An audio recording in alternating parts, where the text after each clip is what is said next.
Hi there, this is the totally unsound but pretty Queen E7 trap in the Latvian gambit. White opens E4, E5, Knight F3 and black goes for the Latvian, or also known as the Greco counter, with F5. White takes on E5 and black will usually play Queen F6. But what's wrong with this very natural looking move Queen E7? Probably the most natural continuation for black. Well, white can continue with d4 or the immediate queen h5 check.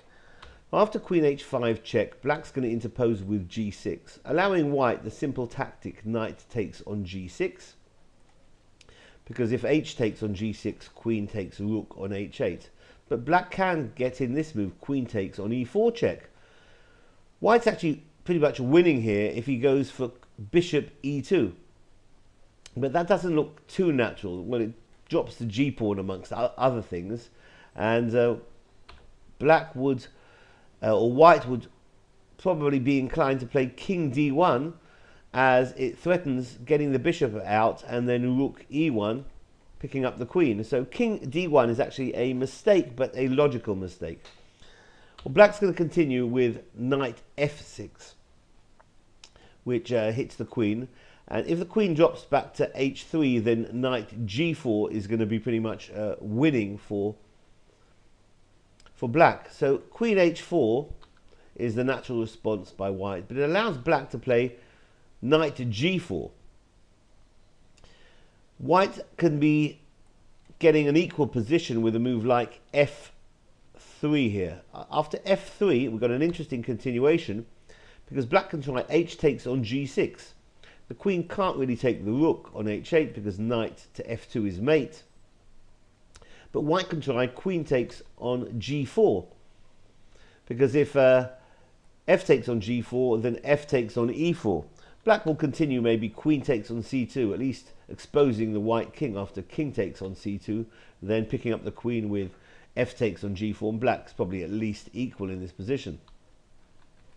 Instead of f3, a more natural response would be, after knight g4, to play d3. But here, black can take control with h takes on g6. Now giving up the rook. Queen will pick up the rook on h8, but now it's pretty much winning after knight takes f2 check. King to d2. Queen f4 check. Sending the king back to e1. The king's not likely to come out to c3 because queen b4 is going to be mate. So king back to e1, queen takes on c1, king takes on f2. Black develops the knight to c6. White's going to try something like g3 here with bishop g2 and at least hitting the queen with the rook.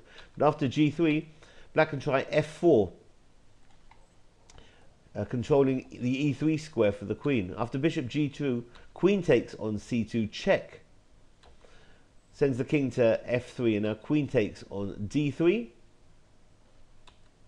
King takes on f4. d5 brings the bishop out, as well as a pawn there in the center. In some variations, maybe white can do something on the e4 square, although that's unlikely with the bishop controlling on g2. But it does allow now white to play rook e1. The rook enters into the game with check.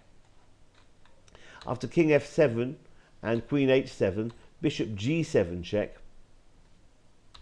Knight c3 allows now black to win, as the queens are diametrically opposed.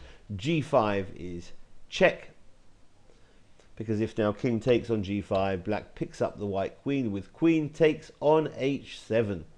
So this has been the Queen E7 trap in the Latvian. Thanks for watching. Bye-bye.